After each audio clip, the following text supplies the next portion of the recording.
ọ̀rọ̀ bàbá pòfẹ́sọ̀ a sọ fún yín pé àwọn ẹ̀rí ti ń jáde lórí ọlọ́kan òjọ̀kan ọ̀gbẹ́ni Seun Awodele ló darapọ̀ mọ́ wa another presenter àwọn darapọ̀ mọ́ wa lórí ètò yìí lẹ́ẹ̀kan ìyẹn Samawo tí ó jáde tí wọ́n sọ wípé bàbá yìí gbà àwọn ní nǹkan bí ní about how many years ago more than 20 years ago bí 2020 bí 2003 2004 ni bàbá yìí gbà wọn ló gbà wọn nígbà ló ti lé ní 20 ọdún tí bàbá pòfẹ́sọ̀ yìí tó gba ọ̀gbẹ́ni Seun Awodele àti ọ̀pọ̀lọpọ̀ àwọn ènìyàn àti orí pásítọ̀ kan tó jáde síta tóun náà sọ wípé àní bàbá yìí gbá òun o wípé kí wọ́n ẹ jẹ́ kí n wẹ́ orí bíi ní ṣó yẹn wà láti ẹ máa rí lọ́dọ̀ Gloria Popson tó bá post ẹ̀ tó bá post ẹ̀ máa rí a máa padà post ẹ̀ lọ́dọ̀ tiwa Bínísọ́lá Ìtùnú God bless you. So lórí ọ̀rọ̀ bàbá pòfẹ́sọ̀ yìí àwọn ẹ̀rí ṣe ń padà jáde àwọn èèyàn ṣe ń come out massively láti wá sọ pé ohun tí bàbá ṣe fún àwọn ọ̀rẹ́ Ọlọ́run Elédùmarè á jẹ́ kí àwọn èèyàn lè dáríjì bàbá yìí tó bàbá yìí ti dàgbà already ó ti dàgbà already kọ́lọ́run Elédùmarè kó dẹ̀ bá ṣíjọ́ àánú wo àwọn ọmọ tí bàbá yìí bí tó jẹ́ wípé bàbá ló jèso tí eyín wá ń kan àwọn ọmọ kọ́lọ́run Elédùmarè kó má jẹ́ kí eyín kan wá kọ́lọ́run má jẹ́ ká jìyà ìmọ̀dí nítorí àwọn ọmọ tí ò mọ́wọ́ tí ò mẹsẹ̀ pápá jùlọ àwọn ọmọ bàbá yìí tó jẹ́ ọmọ ọkùnrin kọ́lọ́run bá wa gbé wọn lórí sókè kó gbé wọn lórí sókè ọlọ́mọ jà jìyà ìmọ̀dí ó la máa ń sọ fún yín pé gbogbo ẹ̀yin tẹ bá ń ṣèkà tẹ bá ń pọ ọmọ ọlọ́mọ lẹ́kún tẹ bá ti lè máa gbomi jẹ́ kíkorò lójú àwọn èèyàn tí wọ́n bá ń ṣépè ẹ wò mí ọmọdé burúkú ni ó bojú ẹ̀yìn wọ́n ní òòjọ́ báyìí náà kọ́ ni olúwere ń pa ni ẹni tó jẹ́ pé o gbomi lójú ènìyàn tó wá ṣépè ọjọ́ kan náà kọ́ ni ó ṣẹlẹ̀ èpè òdẹ̀ kí ń jà lóòjọ́ ó dọjọ́ alẹ́ kó tó yé wọn nígbà tó dọjọ́ alẹ́ bàbá yìí èyí náà wá wò bí pé ṣe jẹ bàbá yìí tí robó ti mú jẹ ẹ wá owó tó wá ti gbogbo ẹ wá ṣe tó wá result sí ẹ dákun nítorí tọ náà mo bẹ̀ gbogbo wa lọ́kùnrin àti lóbìnrin ẹ má jẹ́ ká máa gbomijé lójú ọmọ ẹlòmíì ó lè ṣẹrẹ ṣe tó bá ṣẹrẹ wà ní Ọlọ́run ó lè ṣẹyàn wà ní kọlọ èèyàn dáríjẹ ṣùgbọ́n tó bá ṣẹrẹ ó mọ̀ sunkún mọ̀ bẹ̀rẹ̀ ẹni ṣé ó lè bẹ̀rẹ̀ ẹni bàbá yìí gan ṣe tó fẹ́ máa bẹ̀rẹ̀ sí pẹ̀lú gbogbo ìwà tó ti wù ẹlòmíì ìwà tó wù òun ló jẹ́ kí ègún ìrandíran kó wà nínú ìdílé ẹ̀ ìwọ ọkùnrin tó yẹ kó máa ń gba pátá di obìnrin kiri ni ìwọ tó jẹ́ fine boy wà fẹ́lẹ̀ ní wọ́n máa dùn àrùbẹ̀ ẹnu ẹ̀ dùn òun kó wọ́n jẹ́ tó bá dojú alẹ́ ńkọ́ ẹlòmíì a máa fúnyàn lóyún wà fúnyàn lóyún fine boy ò gbà ó fúnyàn lọ́ṣẹ̀ ìjáde wà máa han lórí àmà òdè bá wọn sùn wọ́n máa tọwọ́ bọ̀ dí wọ́n máa ṣépè fẹ́ lómi á ní kò mọ́ òun ó dojú alẹ́ kó tó mọ̀ bàbá yìí gbogbo wà tó ń wù tó ń rìn káàkiri more than 20 years ó ti kúrò lé kó mọ̀ pé ègún gbogbo wàhálà tó ń ṣe yìí gbogbo ọ̀ràn tó ń dá yìí kò mọ̀ wípé àwọn kan ń jìyà ẹ̀ lọ́wọ́ ẹ jẹ́ ká ṣe dáadáa yálà ọkùnrin ni wá tàbí obìnrin àwọn obìnrin kan wà wọ́n máa ń gbẹ̀rù lórí ọkùnrin bó ṣe wà nílìkì ló wà ní gbàǹjo ẹ̀yin náà ṣọ́ra yín bó ṣe wà nílìkì ló wà ní gbàǹjo ẹ má jẹ́ ká gbẹ̀rù lórí ọkùnrin ìwọ ọkùnrin náà má gbẹ̀rù lórí obìnrin nítorí ègún ìrandíran tá ń sọ fún ẹ pé kò sí ègún tá ń sọ fún ẹ pé kò sí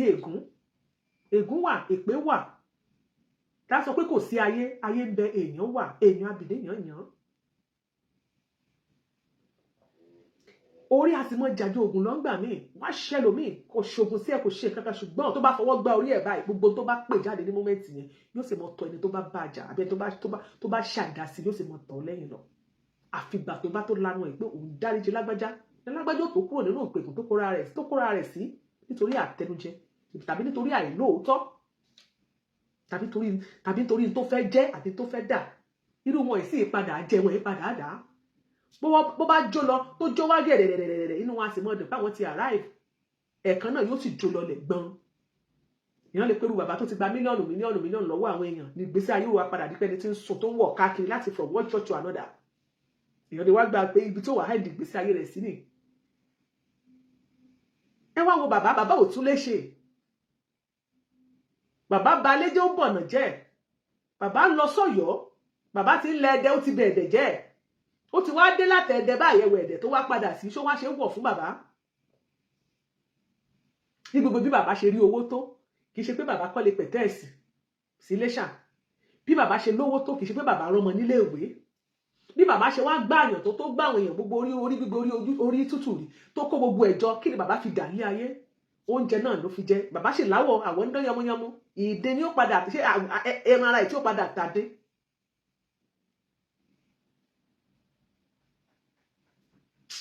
ilé ayé ilé asán àfọwọ́bà àfisílẹ̀ ni.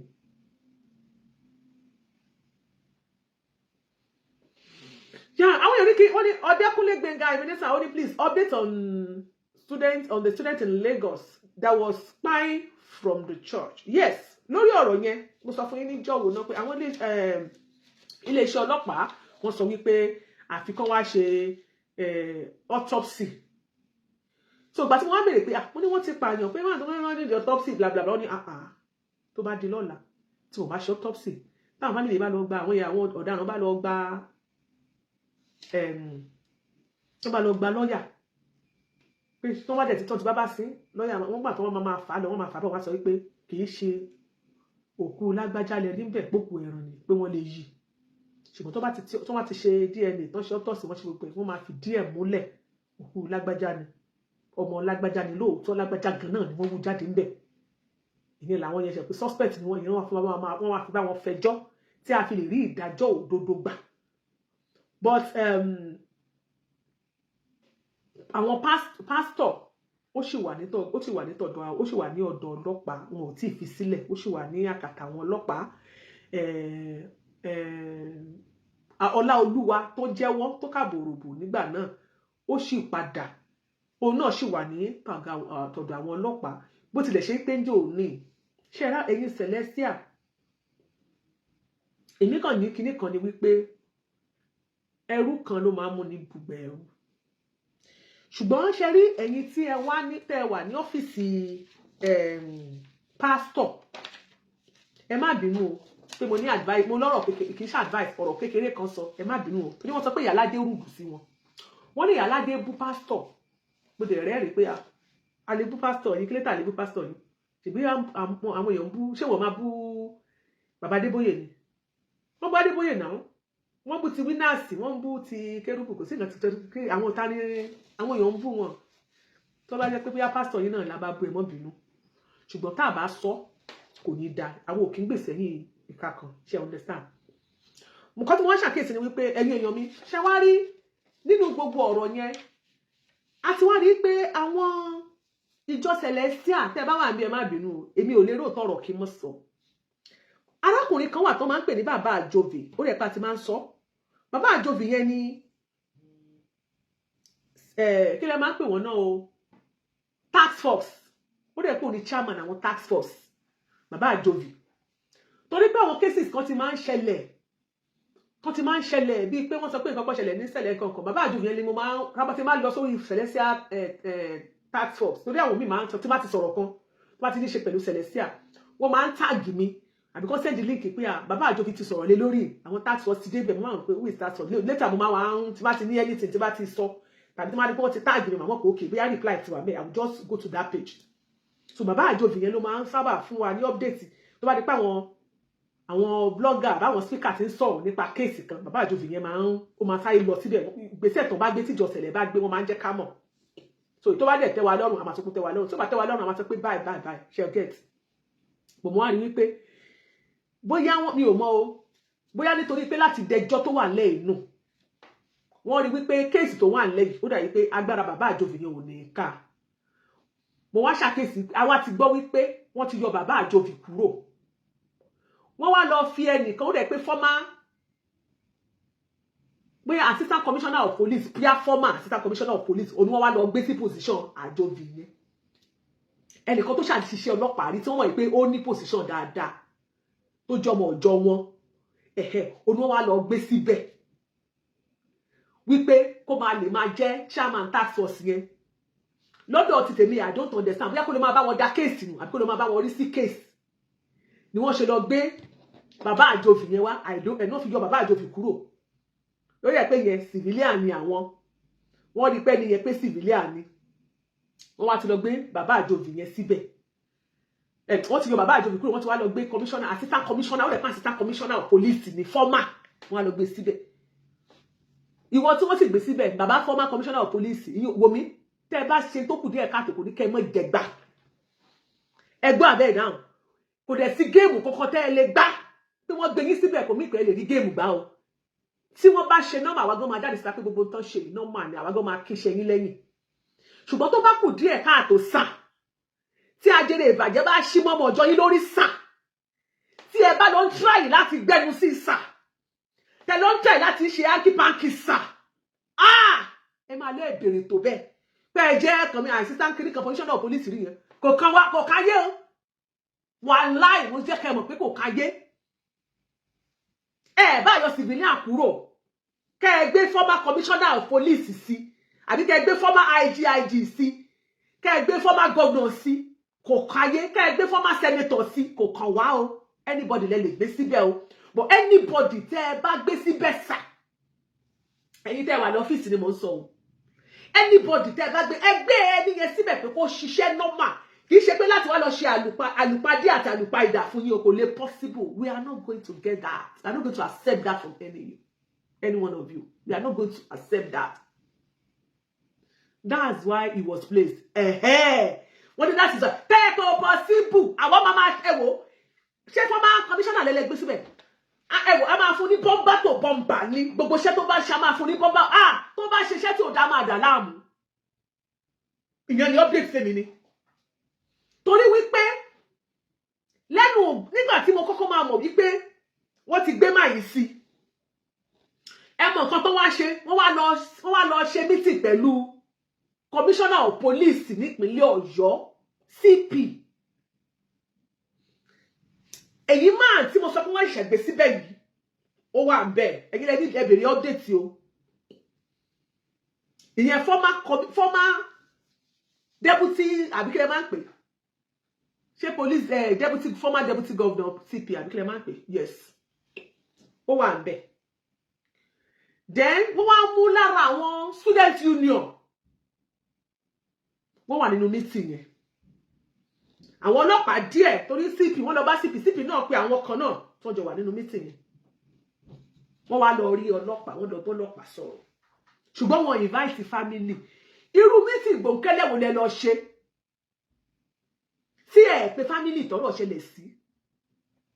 kí wọ́n wà nínú ìjókòó yẹn wáyé tí kò sí representative ọmọ tí wọ́n pa yẹn tí ò sí family ẹ̀ ní lórí ìjókòó nínú meeting tẹ́ lọ ṣe pẹ̀lú CP ẹ̀rọ dáadáa kó yẹ kí ẹ ti invite tẹ́ fi lè ní time tẹ́ fi invite àwọn student union pé you are having a meeting so day with the CP so máa yẹn náà wá lo former igbákejì CP bó ti ṣe former rí ní ìwà mọ́ state tó ti ṣe former yẹn o ẹ̀yin tẹ́ bá mọ̀ state yẹn lè sọ fún mi o ní ìmọ̀ bóyá ẹ̀dọ́ àbí mímọ́ tó ti serve last kó tó retired ẹ lọ síbẹ̀ so tó bá lọ síbẹ̀ báyìí kankan máa introduce ara wọn tó ní mo pẹ̀lú bẹ̀rẹ̀ sí imagine my name is Iyalaje courtroom the former police kìnìkan how are you ṣe díẹ̀ tí nǹkan báyẹn tí mo dẹ̀ fẹ́ bá CP sọ̀rọ̀ tí mo wá gbé igbákejì CP tó ti retire tí mo wá gbé lọ síbẹ̀ kó lọ ṣe meeting bẹ́ẹ̀ what does that suppose to mean let's think fast wọn ò dẹ̀ wá pé family bọ̀bọ̀ yẹn wọn ò pè dání wọn kò ní representative kankan bẹ́ẹ̀ not even one person ìyẹn nínú meeting tó ẹyin ẹni pé tó ẹ̀ṣẹ̀ gbé síbẹ̀ tó gbaṣẹ́ bàbá àjọbì ni mò ń sọ fún o mistake tó wà nínú pé ẹ̀ṣẹ̀ṣẹ̀ wọlé yìí tẹ́mi rí nínú tẹ́ ẹ ṣe ni mo tètè sọ fún yín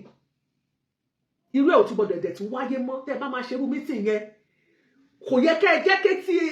etí àwọn ìdílé tí wọ́n pàdánù ọmọ wọn kò yẹ kétí wọ́n di sírù tẹ́ bẹ́ẹ̀ sọ sódà ọkàn wọn máa mọ̀ pé ẹ lọ síbẹ̀ lọ ṣe báyìí tí ṣe pé ẹ lọ síbẹ̀ ẹ lọ ń dọ̀dà títí ẹ get me yes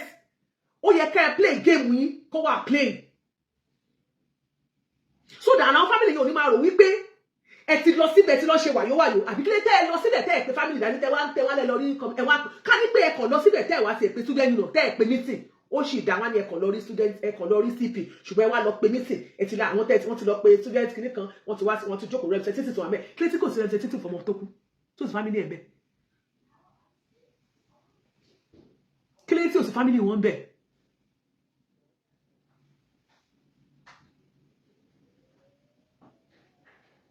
èmi ò kí ń parọ́ pé ṣe àdìbọ̀dọ̀ bá ṣe lójú tèmi mo ṣe máa ń sọ ọ́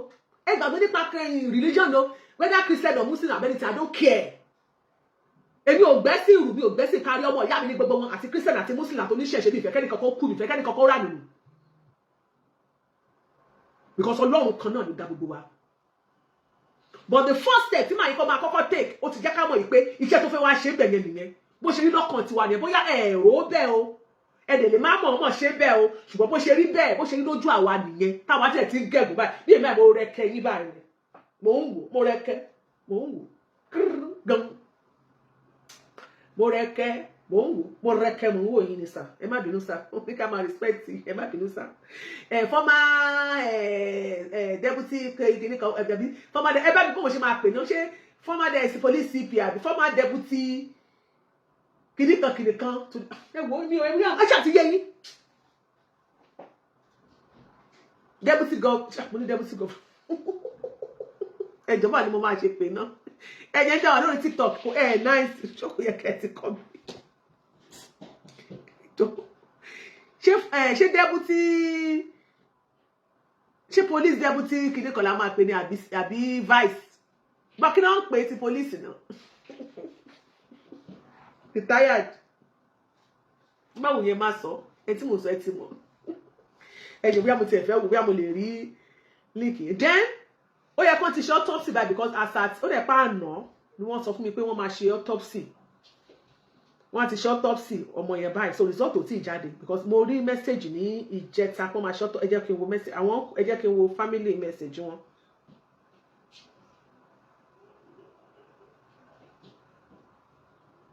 Okay Ọlásùnkànmí uncle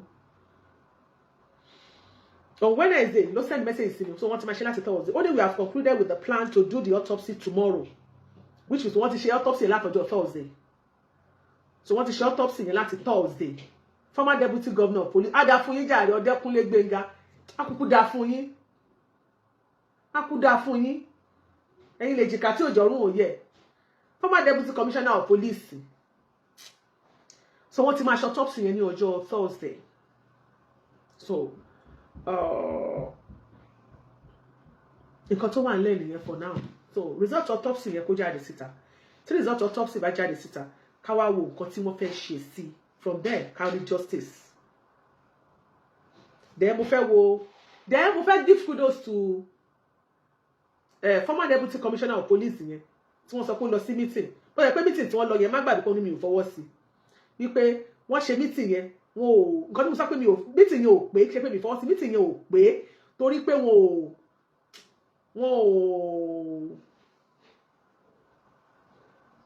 ò fi family yẹn sí so wọ́n ṣe meeting yẹn jẹ́ kí n wò ná bọ̀ kíní kan wà tí wọ́n ṣe ń bẹ̀ tí mo like màá sọ bí òkúkú ń parọ́ ẹ máa wà wọn tó lọ o pé kíní CCC representatives wọ́n pọ̀ o máa yẹn náà lọ o student leaders wọ́n ní CCC representatives NANS and LASU student leaders hold meetings with Lagos CP Jimoh Moshood over murdered LASU students. Mo fẹ́ wo orúkọ ẹni yẹn. Lagos State Commissioner of Police Moshood on Tuesday. Ọjọ́ òní date ilé náà. Láti March 19. So ní kìíní ti jáde ńgbà yẹn. So mi kàn sọ̀rọ̀ nípa ẹni. Lagos State Commissioner of Police CP Moshood on Tuesday held a joint meeting with the representatives of the Celestial Church of Christ, the National Association of Nigerian Students, NANS, and student leaders of Lagos State University, LASU. The meeting, which was convened by the police chief to brief all parties to complete. All parties to complete. Ó yẹ kí representative wà látọ̀dọ̀ àwọn ọmọ yẹn, ọmọ tí àwọn family tí wọ́n sọ ọmọ nù. Ó yẹ ká ní aṣojú. So all parties to brief all parties to complete. To brief all parties on the progress of ongoing investigation into the murder of Quadri Adedamola Ogunbode, a LASU graduate, was held in the office of the Lagos State Police Commissioner, representing the Celestial Church of Christ. At the meeting was Venerable Superior Evangelist Victor Nosa Ojo lórúkọ ẹni yẹn, yes, Evangelist Victor Nosa Ojo, Chairman Task Force Corps, yes, ẹni orúkọ ẹni yẹn nìyẹn. Superior Evangelist Kayode Ajala, head of media, tá sọ pé wọn kọ rí lọ́jọ́ yẹn pé wọn kọ dáadáa yẹn, the man was also there. And two members of the pastor in council, Superior Evangelist Olayinka Idowu and Superior Evangelist David Sikpa. Àwọn tó lọ nìyẹn láti Celestia. So wọn kò complete sir, ẹ má bínú CP ẹjọ next time sir tó bá ti wá tó fẹ́ bá yín sọ̀rọ̀ irú ẹni tó wá yẹn àwa ti mọ̀ yín pé former kìíní ni deputy commissioner of police ni a mọ̀ pé former ni kò sí wàhálà wọn ti ẹ̀kọ́ síbẹ̀ dáadáa pé former àwa mọ̀ pé former ni so wọ́n ṣe wá yẹn náà dá ṣùgbọ́n tó bá ti fẹ́ wá meeting sir ẹjọ jẹ́ ká máa ṣe mọ̀ for record purpose ká inform àwọn family yẹn tí wọn bá wá á mọ̀ pé àwọn ni ò wá fún meeting yẹn ṣùgbọ́n tí wọ́n bá mọ̀ pé a fẹ́ invite or a fẹ́ involve all parties irú àwọn wá ń sìn wọ́n wá tilétilé ni wọ́n wá media wọn lọ wa tax force lọ from pastor's office èèyàn méjì náà lọ gbogbo èrò tẹ́ tí fi sí wa lọ́kàn báyìí pé ìfẹ́ lọ ẹ fẹ́ ṣe kí àwa dẹ̀ mọ̀ wípé bí pásítọ̀ bá mọ̀ sí ẹni tí ò bá jẹ gbòòní kú gbìn lágbára ọlọ́kan tèmi mọ̀ nìyẹn bọ̀ ẹ jẹ́ káwọn ọlọ́pàá kàn ṣe bá wa ṣiṣẹ́ wọn náà kàn fi pásítọ̀ pamọ́ ná nígbà tó bá tó àkókò pé tí pásítọ̀ bá mọ̀ sí wọ́n gba béèlì wọn á máa lọlé irú èyí tí ìyá tí wọ́n mú lọ́jọ́ yẹn ìyá kí ló ló ń jẹ́ ìtọ́mọ̀ etí ka boroboro yẹn bí wọ́n ti fi ìyá ẹ̀ lẹ̀ bẹ́ẹ̀ ni Ọláolúwa wọ́n ti fi tí ìyá ẹ̀ wà ń bẹ látọjọ́ wọ́n ti fi ìyá ẹ̀ lẹ̀ wọ́n ti rí pé ọmọ ni wọ́n wá wọ́n ti mú kí lè ṣe pé ìyá yẹn náà gbà lára owó ṣùgbọ́n wọ́n ti ṣèwádìí wọ́n ní pé bóyá èèyàn kan transfer owó sí ìyá ìyá ò ní ẹni attachment sí nǹkan kan wọ́n ti ṣèwádìí wọ́n ti fi ìyá ẹ̀ sílẹ̀ Ọláolúwa sì wà ló ti tó boroboro ṣùgbọ́n gbogbo tẹ́ ẹ bá fẹ́ ṣe ẹjọ́ torí tọ́lọ́ transparency la fẹ́ ṣùgbọ́n kinní kan wà tí mo padà rí lára kan tẹ́ ẹ kọ ìyẹn tí Káyọ̀dé Àjàlá àbí kí lórúkọ media wọn head of media and publicity ti Celestial Church of Christ Worldwide ìyẹn Evangelist Káyọ̀dé Àjàlá yìí ta ni wọn ò ṣe dáadáa níjọ́ kìíní àná eléyìí tí wọ́n kọ yìí wọ́n ṣe dáadáa èmi ò kí ń parọ́ bẹ́ẹ̀ bá ṣe dáadáa máa sọ torí pé nígbà tí wọ́n máa kọ́ àwọn ló kọ́ o nígbà tí wọ́n kọ́ débì kan àwọn gan sọ wọ́n bá àwọn ìdílé yẹn kẹ́dùn ń ta sọ pé a fẹ́ nìyẹn pé ẹlẹ́ran ara ní gbogbo wa irú nǹkan báyìí ò lè máa ṣẹlẹ̀ kẹ́ wá máa sọ̀rọ̀ kí kẹ́ mọ́ bá ìdílé yẹn kẹ́dùn wọ́n bá ìdílé yẹn kẹ́dùn wọ́n dẹ̀ sọ pé ní àzọ́lé wọ́n dẹ̀ sọ pé àwọn pé kí gbogbo wa pé ká fọkàn balẹ̀ pé àwọn náà máa gbé ìgbésẹ̀ láti wí pé wọ́n fi ìdí òdodo ìdí òtítọ́ wọ́n fi múlẹ̀ ìyẹn dá pé àwọn náà bá wá justice ó dá kí wọ́n sọ bẹ́ẹ̀ ìta ni wọn ò sọ dáadáa jọ kìnnà ta ni wọ́n fà wátàwà lórí social media ni wọ́n ní ẹ mọ̀ pé lójú ẹsẹ̀ lásán pé kò dá àti lọ yẹ kúrò bẹ́ẹ̀ ṣùgbọ́n ìtọ́kọ̀ yìí tó ṣe yìí wọ́n ṣe dáadáa ṣùgbọ́n di only thing tó kọ̀ wá bẹ́ẹ̀ ni wípé investigation meeting tó lọ ṣe yẹn ó yẹ kí family yẹn kó ní representative bẹ́ẹ̀ ẹ̀ẹ́dẹ̀jọ́ ní representative bẹ́ẹ̀ ó dẹ̀ dùn wá gan kò ní yẹ kó rí bẹ́ẹ̀ ẹ máa jẹ́ káwọn family yẹn máa think otherwise pé ó dẹ̀ pẹ́ ẹ fẹ́ lọ da ẹjọ́ rú ni ẹ̀fẹ́ káwọn gba justice lè fi ṣe nǹkan tẹ́ ẹ ṣe yẹn bẹ́ẹ̀ tiẹ̀ wá ní èròǹgbà ọkàn tó dáa ṣùgbọ́n torí pé wọn ò ti láṣojú ń bẹ̀ wọ́n wá fi ìpè bóyá ẹ ti fẹ́ dẹjọ́ rú fáwọn ẹ fẹ́ dọwọ́ rú lè ṣe lọ síbẹ̀ láì jẹ́ pé ẹ sọ fún wọn pé kí wọ́n wà rí ẹ̀. mo dúpẹ́ lọ́wọ́ ìgbésẹ̀ tí bàbá Aládò gbé I saw 2 videos mo ṣe cut ẹ̀ mo rí pé bàbá Aládò ó lè kéré lọ́jọ́ orí o ṣùgbọ́n ìwà àti ìgbésẹ̀ tó gbé yìí ìwà àgbàlagbà ni and I want to give it to him. àṣeṣó kan tá a fi sọ̀rọ̀ sí funny thinker pé ó funny tá a fi sọ wípé odò tó bá gbàgbé orísun ẹ̀ yóò gbẹ nítorí gbogbo àwọn ọ̀rọ̀ tó ti sọ àti ìwà tó ti wù lórí ìkànnì yìí a sọ wípé ó ti wù wá láìmọ̀re kókó padà síbi tó ti sọnù bó tilẹ̀ ṣe wípé ó sọnù kó tó sọnù ṣùgbọ́n láwọn ò jẹ́ kó sọnù rárá kó rìn àrìnà aṣáko rẹ̀ tètè padà wálé a ní kó lọ rè bẹ Alhaji Oríyọmí Hamzat a sọ wípé Alhaji Oríyọmí Hamzat tó wà nídìí ọ̀rọ̀ rẹ̀ a sọ wípé Alhaji Oríyọmí Hamzat pé ọlọ́run rẹ̀ ni ṣùgbọ́n ọlọ́run kékeré rẹ̀ ni nítorí ẹnikẹ́ni tó bá rọrẹ rò ẹ́ tó gbìyànjú láti mú ẹ kúrò nílẹ̀ ẹlẹ̀ láti gbé ẹ sókè tó gbìyànjú wípé kó má ra kó rò pé kó dìde kó rìn wàláhì ọlọ́run rẹ̀ kékeré ni gbogbo ẹnikẹ́ni tó bá ti rọrẹ kàn ẹ́ tó lóun fẹ́ kí wọ́n gan ó jẹ́ èèyàn láyé ọlọ́run kékeré rẹ̀ ni nítorí láàárín ìrìn àjò láàárín ìṣẹ́jú ìrìn àjò péréte tó wà láàárín òun àti Oríyọmí Hamzat ilẹ̀ yọ ilẹ̀ 5 million naira ilẹ̀ yọ àṣeyọrí kan nìyẹn bẹ́ẹ̀ èèyàn bá ti nílẹ̀ tó dẹ̀ níṣẹ́ gidi ẹni kó ra mọ́ ṣe kíni kó máa yọ blọ́ọ̀kù ní kó máa gbé kó tó gbé àwọn ìyá wa ní yóò dé lítù wá ti dé lítù báyìí kó tún tó méjèèjì lé kó kàn kí o ní ọ̀rá máa ṣe kí ni finishing kó máa ṣe díẹ̀díẹ̀ ṣùgbọ́n kàkà kárákùnrin yìí gbórí dúró gbà náà ó ti ká sọ pé bóyá bọ́lá ò ṣe pé yóò ṣe rèé náà nìyẹn ó kánjú ó ṣe wàdùwàdù ṣùgbọ́n inú mi dùn lọ́jọ́ tòní the first thing tí mo rí pé bàbá aládò kọ́kọ́ ní kó ṣe ó mú lọ sí ọ̀dọ̀ ìyá rẹ̀ ìyá afọ́ní tínká àbí ọmọ tòótọ́ ò kí ń ṣàbíagbá màmá lójú ẹ̀mí yín ọmọ ṣe fún yín jẹ ní gbogbo òrìn àjò ẹ̀dá láyé yìí bẹ́ẹ̀ yẹn bá ti tibi tó dáa tó bá ti jọmọ níbi níran kì í ṣe nípa owó lèèyàn fi ń jẹ́ ìbí níran tó wá láti inú ilé rẹ̀ wàláì ìṣòro rẹ̀ á tún fúyẹ́ tó o bá ti wá láti inú ilé rẹ̀ ìṣòro rẹ̀ á tún ṣe kí ni afúyẹ́ ṣùgbọ́n ọ̀pọ̀lọpọ̀ àwọn ènìyàn wá ni wọn ò rí èèyàn bí wọn aláìmoore ọjọ́ òní tán kó didi ilé fún tí wọ́n fẹ́ yàwó fún tí wọ́n ṣèyàwó fún rádà ṣé tó bá jẹ́ wípé ó bá ní ìyá gidi tó ní ìbí gidi ṣẹ́ni tó bára rẹ̀ lónìí yóò bára rẹ̀ tí ìṣe àwọn ìyá àjàràbùkà ìyá alátẹnujẹ àbíagbá ìyẹn Muyideen ò ní ìyá gidi ibikíbi tí Muyideen bá bára rẹ̀ lónìí àfọwọ́fọ̀ ohun àtìyá ẹ̀ ní bìkan téèyàn bá ní ìyá gidi ìyá yẹn á tọ́ ẹ sọ́nà pé no báyìí ni kò ṣe ṣe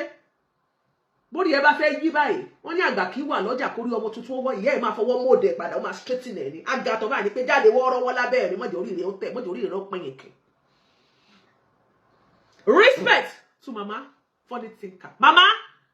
mo rí fídíò tẹ́ ṣe mama àbí ọmọ nìyí ẹ ò ní fojú sunkún ọmọ ẹ ò ní mọ sàárì ọmọ àtàwọn náà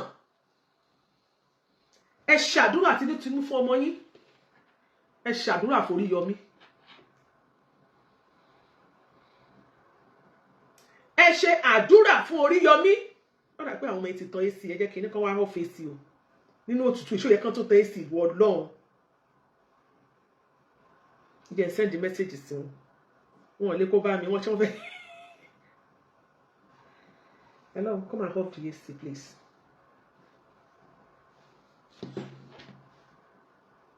ìyá yẹn ṣe dáadáa ó ṣe àdúrà fún Oríyọmí because òun náà mọ̀ pé ọmọ ti kọsẹ̀ mélòó làwọn ìyá tó lè ṣerú ẹ̀ láti ìgbà yẹn láti bẹ̀ lọ wọ́n wá ṣẹ̀ṣẹ̀ múra wọ́n lọ sọ́dọ̀ Aláàjì Oríyọmí Hamzat ẹ̀yin tẹ́ bá ti rí fídíò yẹn máa ṣe hi sí mi jẹ́ kí n wo ọwọ́ yín lókè ẹ ṣe hi tẹ́ bá ti rí fídíò bí tó ti lọ sí ọ̀dọ̀ Oríyọmí Hamzat I'm cold off the AC off everything please thank you off it or on the heater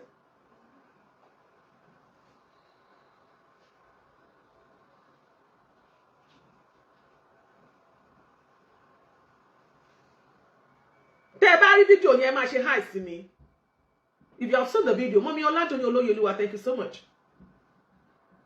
if you know you have seen that video that I'm talking about please just say hi to me let me know mo fẹ́ mọ̀ how many people ló ti rí Onígbòǹgì Bùsọ́lá God bless you if you have seen the video let me know ẹ̀yin tá wà lórí TikTok please let me know I don't want to be talking kó yẹ pé nǹkan tí mo sọ you don't understand what I'm saying Mami Junad God bless you.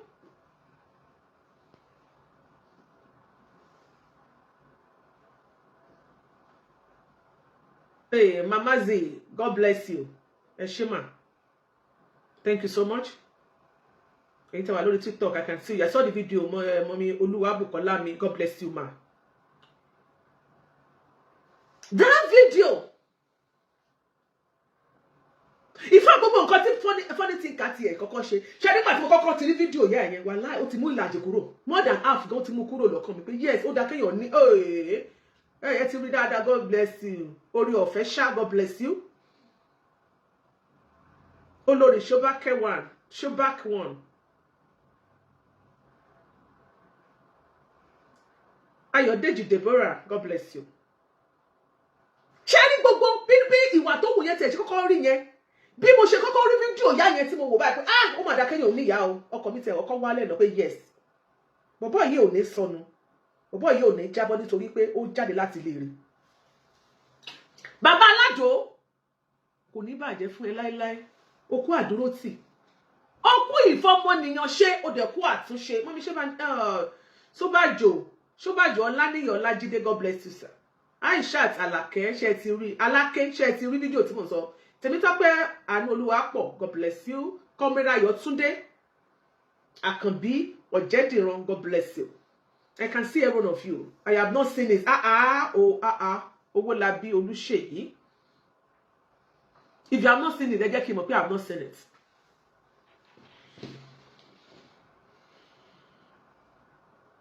Ó ṣẹ̀ṣẹ̀ wá múra, ó ṣẹ̀ṣẹ̀ wá gbé. Ó tún tẹ̀lé. Ó mú lọ sọ́dọ̀ Alhaji Oríyọmí Hamzat. I must confess to you.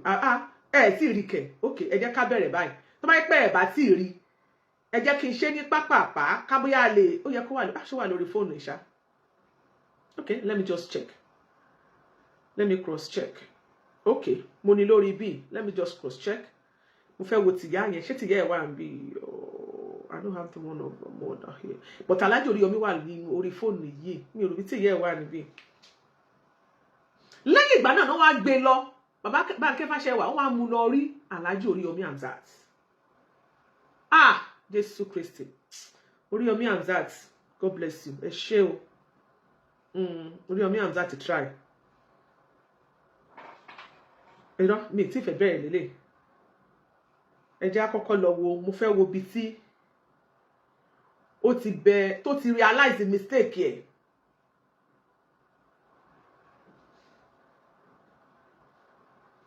Ó bẹ Alhaji Oríyọmí Hamzat. In fact, láti inú ọkàn ẹ̀dẹ̀ ni o. Mo mọ orí péjì tí màá ti rí. Ó lọ sọ́dọ̀ ìyá ẹ̀, ìtẹ́ fẹ́ ra sọ́dọ̀ ìyá ẹ̀, yóò lọ sọ́dọ̀ mọ́mì ẹ̀, ó ní. Ìyá wa náà tó rí tí ó jẹ rẹ̀, ó jẹ òsì ní kòrò. Ìṣàlà kò ní báyìí ló sáré mọ́ lójú wọn. Ó jẹ yóò ní báyìí ló sáré. Ìyá ẹ̀ ó lọ bá ìyá ẹ̀, ìyá ẹ̀ ṣàdúrà. Ìyá ń sunkún.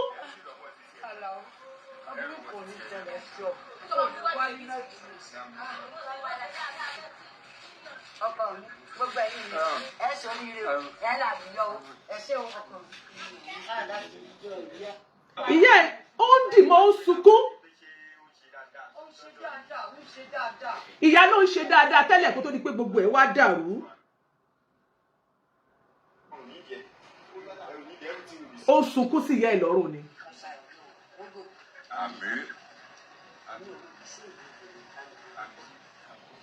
Ìgbà tí wọ́n mú kúrò lọ́dọ̀ ní ọ̀dọ̀ ibi tó lọ yìí tí wọ́n tún wá nítọ̀ ó tún wá nìṣó lọ́dọ̀ ẹ má gbàgbé ó gbìyànjú ó ti mú lọ sọ́dọ̀ àwọn àbíbá náà mo padà bọ̀ lọ́dọ̀ Alhaji Oríyọmí Hamzat ẹ rántí pé asọ́nù mẹ́ pé gbọ́dọ̀ padà sọ́dọ̀ àti àbíbá àtọmọ́wùmí ó ti padà sọ́dọ̀ wọn ó ti lọ olèrè ibi tó ti dìde rèé kó tó dọ́dọ̀ Alhaji Oríyọmí Hamzat níbi tí wọ́n ti jọ mu gàárì tí wọ́n ti jọ ń jẹ ráìsì tí ò lẹ́ran tí ò lépo ọ̀rẹ́ bàbá Aládò make sure wípé ó dọ́dọ̀ àwọn ẹ̀wọ̀n ọ̀rọ̀ ọjọ́ orí kan yóò ẹni owó àgbàlagbà sọ pé odò tó bá ti gbàgbé orísun ẹ̀wọ̀n ló máa gbẹ ni ọjọ́ orí kan odò tó bá gbàgbé orísun ẹ̀ ó máa gbẹ ni ó padà ó ti dọ́dọ̀ àwọn àbíbá tó ẹ̀rọ ti pa sọ́ ó dọ́dọ̀ àwọn àbíbá àti àǹtí àbíbá àti mọ́wùmí àwọn lẹ́rí ṣe bẹ́ẹ̀ mọ̀ wọ́n ṣe bẹ́ẹ̀ rántí ojú wọn ó wá bẹ̀rẹ̀ dáadáa ó ti lọ ṣàtúnṣe lọ́dọ̀ tiwọn ọmọwùmí àbíbá àǹtí àbíbá God bless you all mo gbàdúrà fẹ́yìn náà ẹ̀yin méjèèjì ẹ ò ní rí ogun aṣẹ́ni lórí ẹ ò ní di ológun àná ẹni tẹ́ ẹ máa ṣẹ̀ tí ò ní dáríjì yín Ọlọ́run bá mi ò ní gbé yín kó ẹ̀yin náà ó jẹ́ èèyàn láyé ẹ ó débi gíga ẹ ò tí ì dé ibi kankan nínú ayé ẹ máa ga nígbà tí ògo yín bá wá dé ọmọ aráyé ò ní dúró ìṣẹ́jú kan fún yín àwọn òbí yín ò ní fojú sunkún yín ẹ ṣé thank you so much mo really appreciate yín gan ni inú mi dùn so gbogbo ibi tá a ní kó dé tẹ́ ẹ bá wò báyìí bá a ṣe advice ẹ ó sì gbọ́ o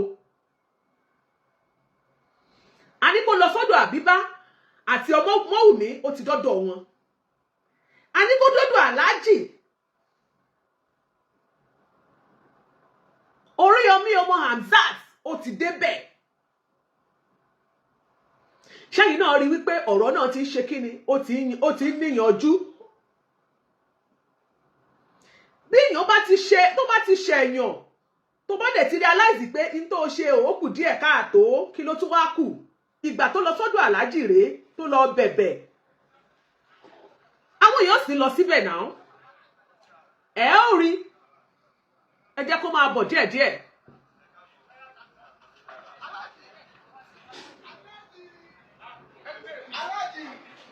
kó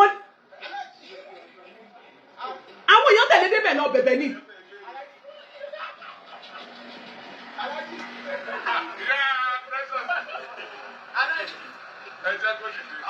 Aláàjì ní kan jẹ́ kó dìde ẹ̀yin tẹ́ ẹ̀ tí ì rí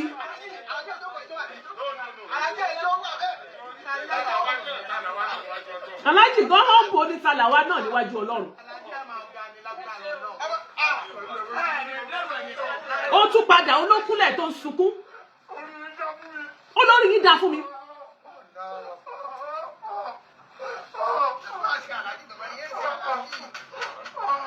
ọ̀rọ̀ yóò bá tó fi tàn fáàlù tó bá yẹ ìgbà tẹ́mi máa ń bá mi lórí ìyá tó bá yẹ ó máa ń rọ ìgbẹ́ bóyá mo ní pé o máa ń ṣe àtúnṣe kí nìyẹn kò ó sọ pé orí wọn dá fún òun ṣe ti rí èyí tẹ́ wà lórí TikTok. Ọlọ́run ló ní orí bẹ́ẹ̀. Ọlọ́run bá ṣe láàrin kò sí ìrọ̀kan téèyàn fẹ́ ṣe. Ọlọ́run ló ní orí bẹ́ẹ̀. Téèyàn bá ṣìnà tó bá lọ sọ́nà Ọ̀yọ́ tó mórí tó bá lọ sọ́nà Èkó tó mórí lọ́yọ̀. tó mórí lọ́yọ̀ ó lè fún yín. Tí ò bá padà yóò sábà ṣìnà sí. yóò mọ̀ ṣìnà sí ni. Ṣùgbọ́n kó dà kó ti jókòó kó ti dé lọ ni. tó bá padà. Ó mà ti ní ìṣọ̀nà kó wá padà. Bàtà tó ti padà yẹ ó ti ń sún mọ́ ibi tó ń lọ padà nìyẹn. Ẹ ti gẹ́gẹ́ tí o bó ṣe rí nìyẹn kọ́kọ́ dìde ká tó sọ̀rọ̀. Kọ́kọ́ dìde kọ́kọ́ sí àdúrà. Ẹ tó jókòó náà ẹ tó jókòó náà ẹ jókòó jáde. Wọ́n jókòó náà ẹ jókòó náà. I will take that. Don't do that. Ẹ bá fi àwọn sàbí o. ó ti lọ sọ́dọ̀ Aláàjì Oríyọmí Hamzat ó ti lọ ṣé mo pé mo sọ lọ́jọ́ kìnìún àná mo ní apology kan tó ṣe nígbà kan tó kọ́kọ́ sọ̀rọ̀ kìnìún kan táwọn èèyàn tó jáde tó sọ̀rọ̀ bàbá kìnìún kan bàbá olóore ṣe kìnìún kan mo ní apology gbogbo nǹkan ṣe apology kan yẹn it has to come from the bottom of your heart. ṣé ẹni tó bá ti ṣèyàn lóore ẹni tó bá ṣèyàn lóore téèyàn bá ti wùwà tó kù díẹ̀ káàtó sí ó máa dàbí pé bóyá ẹni yẹn ṣoògùn sí ni no láì ṣe anything fún orílẹ̀ lẹ́jọ́ ni wọ́n pè àyànmọ́ òsì gbóògùn. I'm so happy today inú mi dùn ayọ̀ mi kún nítorí pé ó ti lọ ṣe Drivetv. wọ́n ní hope in learn I don't trust him he looks arrogant I'm not judging sha ẹ má jẹ́ ká judge. Aláàjì Oríyọmí Hamzat I think he mentioned something like that wípé àwọn èèyàn sọ wípé ó rúgà ó ń gbéraga that you should calm down one advice ẹ the video is long Aláàjì Oríyọmí Hamzat one advice ẹ even said he told him wípé look why you going to Lagos gbogbo ẹ tó bá lọ sí Èkó kọ́ ló máa jẹ́ kó máa make ẹ̀ lẹ́kọ̀ọ́ you are in Lagos you are in Ìbàdàn you are making it bó ṣe kóra tó gbé lọ tó padà tó lọ sí Èkó tó ní ògbé Ìbàdàn mọ́ o Èkó fẹ́ lọ máa gbé kí ló mú bọ̀ bẹ́ẹ̀. But then if you want to travel Ọlọ́run máa ń ṣe nírọ̀rùn fún yàn tí owó bá dé tọ́lá bá dé tó orúkọ yẹ kó maintain orúkọ tó ní pé if you travel out of Nigeria lónìí tó bá dé Canada ṣe wàá lọ ṣe ìwọ náà lọ máa fọ wàá máa gbé ìgbẹ́ máa gbé èèyàn máa ṣe kíníkan máa ṣe mú òyìnbó ni pé bọ̀ tó o bá ti make orúkọ ẹ dáadáa if you want to travel out of kíníkan Nigeria maybe to Canada or to any country wípé wàá rí pé tó bá tiẹ̀ dé bẹ́ orí street yẹn lásán tó máa pè é respect máa wà ń bẹ́ iyì máa wà ń bẹ́ wà kàn lọ́bẹ̀ wá kí wọ́n wá padà wá ni you can make it anywhere. One advice ẹ̀ gan ni and inú mi dẹ̀ dùn for the life of Iyalaje Oriyomi Hamzat, for what you did. I am very, very impressed. I must confess to you, I must give it to you. Inú mi dùn. Àdúrà tèmi wá ń gbà ní wípé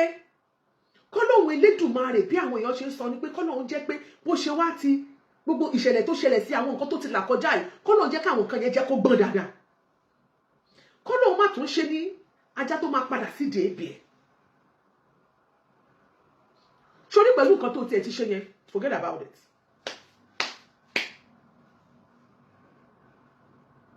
Pẹ̀lú gbogbo nǹkan tó ti ṣe yẹn, inú mi dẹ̀ dùn. I'm telling you, because as I advise ẹ pé o gbọ́ náà, ẹlòmíì ọmọ advice ẹlòmíì kò ní gbọ́. Ká sọ pé báyìí ni kò ṣe rìn, ìtọ̀sẹ̀ ló lọ̀yọ́, ká ní rìn báyìí ẹlòmíì akàn sọ pé kí náà ń sọ, kí náà ń wí. Bọ̀ bá a bá ṣe ní kí ẹ bá ti advice ẹ pé kéèyàn ṣe téèyàn bá ti ṣe kò sí wàhálà. I'm so happy. Báwo lèèyàn ṣe máa nírú ọmọ tó báyẹn tí ò ní gbàdúrà pé kó ṣoríire, àbíyàn máa ní lẹ́gbọ̀n kò ní gbàdúrà kó ṣoríire, àbíyàn máa ní láàbúrò kò ní gbàdúrà kó ṣoríire, àbí máa ní lẹ́yìn ọ̀rẹ́ kò ní gbàdúrà kó ṣoríire, kó má gbàdúrà kó ṣoríire. Yorùbá bọ̀ wọ́n ní àṣìṣe kò kọ́gbọ́n, but he has learned his lesson in a very hard way now. I hope ó máa wà wiser than before. So a round of applause for Baba Alado. Kì í ṣe pé kò ta sí Baba Alado rí, Baba Alado gbàgbé àtẹ̀yìnwá, ó gbàgbé àwọn bó ṣe bu àwọn tó ti sọ, ó ti gbàgbé ẹ̀, ó ti dà fìsẹ́yìn tẹ́ fi fọṣọ, egun fiṣọ, ó tún wá ire fún, ó tún wá support ẹ̀, because ṣe rí bí ò bá sí ti Baba Alado gbogbo ìrìn àjò tó rìn yẹn kò lè rìn o, kò tí lè achieve nǹkan tó achieve yẹn. Iyalaje Oriyomi dẹ̀ dúró tì í, mo dẹ̀ dúpẹ́ bí wọ́n tún ṣe ṣàdúrà fún. Ẹ ṣé, I really appreciate. In fact, more like Iyalaje Oriyomi Hamzat. Thank you so much. Thank you so much, sir. Thank you, Baba Alado. Thank you, Funny Thinker Mom. Thank you, Auntie Abiba. Thank you, Moumi. Everybody, you have done so well. Ọlọ́run fẹ́ kí Funny Thinker kó gbọ́n ni. Ọlọ́run fẹ́ fi àjùlọ hàn ni wípé èèyàn kì í ga báyẹn. Nítorí pé tí Funny Thinker bó ṣe ṣe yẹn, bóyá fojú olè gbogbo tó ṣe tó wùwà tó ṣe gbéraga tó gbowó girigirigiri yẹn tó bá torí ẹ̀ tó bá lọ sí Canada. Ọlọ́run má jẹ́ kó lọ bá ẹni tó máa ṣẹ̀ tí ò ní dáríjì lọ. Ẹlòmíì máa ń rìnrìn àjò,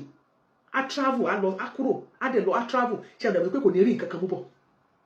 Ẹ tí rírí èèyàn máa travel, ẹlòmíì wà ní Amẹ́ríkà ta wà yìí tó jẹ́ wípé kò lè bó sọ pé nǹkan báyìí ló ní sí Nàìjíríà. Ẹ̀yin náà ẹ bèrè báwo ló ṣe wọlé, ẹlòmíì bó ṣe rí pé òun ní visa báyìí orí olórí ó ti lọ gba owó lọ́wọ́ ẹni ẹmu ti fi rọ́gba owó, obìnrin míì tó ní fẹ́ ó ti lọ sọ I love you bá mi mo fẹ́ travel, ìyẹn náà lọ torí bọ gbọmúlé láńtà á lọ gbàjọ á lọ ṣe gbà á kó fún àwọn ará tíkẹ́ẹ̀tì inú àwọn adùn àròbó ti gbà. Irú ẹni yẹn ìbá àṣọkùnrin ìbá àṣọbìnrin bó bá débi tó ń lọ kò lè rí nǹkan kan mú bọ̀, èpè kọ́. Èmi máa ń advice èèyàn tó bá mọ̀ kó fẹ́ travel, if you have a girlfriend tó ti mọ̀ nínú ọpẹ́ pé mi ò love ẹ pé mi ò ní fẹ́, má da owó ẹ̀ pọ̀ mọ́ ìrìn àjò ajé ẹ̀ bó ṣe ń rìn kúrò Nàìjíríà tó lóun tẹ̀síwájú yẹn. Sórí ọ̀tọ̀ ni kó break heart èèyàn, ọ̀tọ̀ ni kó tún wá mú ogún ojú ẹ̀ kó wá fọgbọ́gbọ́n kó tún wá gbà pé káyé tiẹ̀ kó lè dá kó lè nítumọ̀. Irú wọn ò kì í jèrè, torí ẹ̀ ọ̀bọ ò kì í jèrè lẹ́yìn ọkọ̀, kì í ṣèpè. Obìnrin ló dẹ̀ ṣòro ṣẹ̀jù láyé, obìnrin ló lè tára rẹ̀ tètè dìde jù láyé tó bá ti ṣàdúrà fún ẹ. Kó má fẹ́ obìnrin gan, kó má fẹ́ pé ó ti mọ̀ pé ò ní fẹ́ o, ṣùgbọ́n tó bá ń ṣe dáadáa pẹ̀lú ẹ, ẹlẹ́dẹ̀ẹ́ àdẹ̀ máa súre fún ẹ, ọkùnrin àdẹ̀ máa súre fún ẹ. Ọ̀pọ̀ nínú àwọn tó travel tó máa ti ń bá wọn sọ pé yẹn àtìgbà kò easy, àwọn ṣe scott, báwo lẹ ṣe máa scott, ẹ lè dá one bed. Èrú màá ní pálọ́ self-contained ẹ lè gbà l'Amẹ́ríkà látọ̀dún kelele tí wọ́n lè máa sọ pé tó wà bí láti 17 years, 8 years, 9 years, ẹlòmíì gò tiẹ̀ níwèé iṣẹ́ níbi ó sì lówe oníwèé. Tẹ́ ẹ bá wo ìrìn àjò orú àwọn bẹ́ẹ̀, ọ̀dàlẹ̀ ni wọ́n ò mọ́ọ́rẹ́ tí wọ́n fi kúrò Nàìjíríà, wọ́n ti ṣe kà. Ẹlòmíì ti kúrò Nàìjíríà, lájọ tó ti kúrò Nàìjíríà kò tí ì fowó oúnjẹ gidi ránṣẹ́ sílé, a sì máa fún yàwó ẹ̀ ní 20,000 50,000 lówó oúnjẹ pẹ̀lú ọmọ mẹ́rin. Anointed presenter Scåm Seun Awodele, káàbọ̀ sórí ètò. God bless you, you're welcome. Irú wọn ọ̀bọ ò kì í jèrè lẹ́yìn ọkọ̀, wọn ò lè rí nǹkan kan mú bọ̀. Bó tó bá ti ṣe dáadáa ó wà òkè ó ti ṣiṣẹ́ ń bì fún ìyàwó ẹ̀ lówó oúnjẹ 200,000 kó fi jẹun lóṣù èló ló fẹ́ fi ṣẹ́ dọ́là kíyàwó ẹ̀ kínú ẹ̀ gan dùn kí ìgbésí ayé ẹ̀ yàtọ̀ pé yẹ́ẹ̀sẹ̀ nínú ọlọ́kọ́ lu èbó kó jẹun tó dáa àbí ló làwọn ará tọ́kì ló làwọn chicken bíi kíyàwó ẹ̀ náà kó tiẹ̀ gbádùn pẹ̀lú àwọn ọmọ ẹlòmíì á ní pé kó mọ̀ bá máa bẹ̀rẹ̀ kọ́kọ́ á tún máa ní owó mọ́ wọn lọ́wọ́ ìyàwó á sì tún máa struggle mọ́ o dẹ̀ fẹ́ kó yètè ga fún ẹbí tó wà yìí múra sí dey play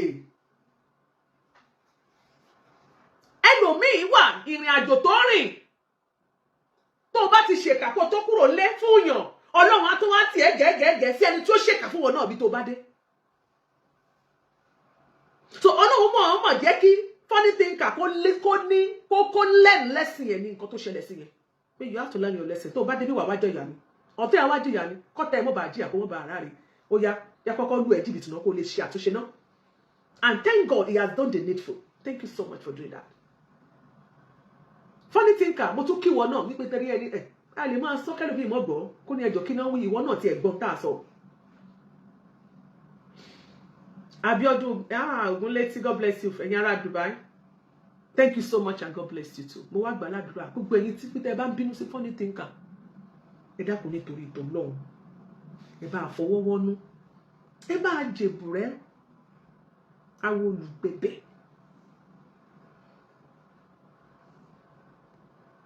mo ní kí gbogbo yín dákun dábọ̀ fiyèdénú fiyèdé gbogbo ara ẹ bá wa jèbùrẹ́ àwọn olùgbẹ̀bẹ̀ gbogbo ẹ̀yin tó ń bínú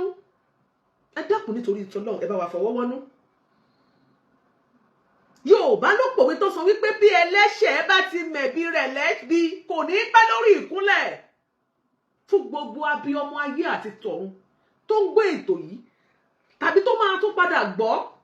tó wà lórí ìkànnì yìí àbí tó máa padà wo ètò yìí létà mo bẹ̀ yín nítorí ìtọ́ Ọlọ́run mo fi Ọlọ́run Elédùmarè ọba àṣàkẹ́ ayé ọba àṣàkẹ́ ọ̀run mo bẹ̀ yín ẹ dákun ẹ bá mi dáríjì funny thinker Yorùbá ló sọ pé ọmọdé ò lè mọ orí jẹ kó mọ rà lẹ́nu ẹ bá mi fọwọ́ wọ́nú ó sọ̀rọ̀ kan ó ní wọ́n gbà ó nídìí Ọlọ́run ó jẹ́ kọ́nà ọ̀nà ó là fún ẹ dákun nítorí ìtọ́lọ́run ṣé orí wọn náà tó wá bẹ̀bẹ̀ mo lérò wípé kì í ṣe pé kó lè dìde padà kó tó wá máa garu padà ṣé kì í ṣe pé tó bá ti wá dìde tó wà tó wá padà máa garu apá mo fẹ́ kó kẹ́kọ̀ọ́ lára igi ọ̀pọ̀tọ́ ògbé òjò máa ń pa èèyàn wọlé lẹ́ẹ̀mejì lẹ́ẹ̀mẹ́ta o Ọlọ́run ọba àyà á bá mi fún ẹ ní second chance mo wá tó ń gbàdúrà pé tí second chance ọba tí wá dé tán Ọlọ́run á jẹ́ kó wá tún mọ̀ ọ́ lò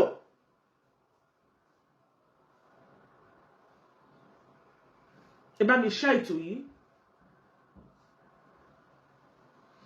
Ọlọ́run ọba mi á tún jẹ́ kó mọ̀ ọ́ lò.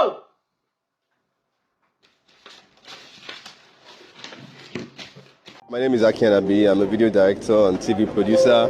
of Akomolowe on African Magic. Keep watching Drivetv. olólùfẹ́ Drivetv àti gbogbo ẹ̀yin tí Fẹ́mi Sola ẹ máa wo Drivetv. Keep watching Drivetv. My name is Wole Agba. Taking this time out to tell you all that you keep watching Drivetv. What drive ẹ̀wọ̀ ní ògo ẹ̀? What drive ẹ̀wọ̀ fulfilment? What drive ẹ̀wọ̀ bí tó o bá lọ? Ó ní iṣẹ́ rìn. Ibi ni kò máa wò Drivetv. Thank you. Chloe. Drivetv. Driving you around the world.